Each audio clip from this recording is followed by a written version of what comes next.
Здравейте! В този клип ще ви покажа как да се инсталирате GTI San Andreas на български. Така, влизате в Google и пишете Play on BG. Отивате на първото, отивате на играй на български, търсите GTI San Andreas BG,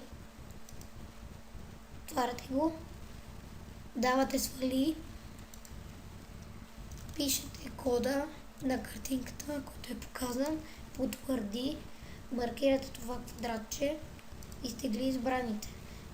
Така, след приключването на инсталацията отваряте този файл, изпълни, напред,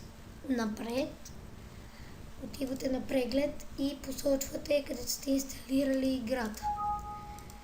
Това беше всичко от мен.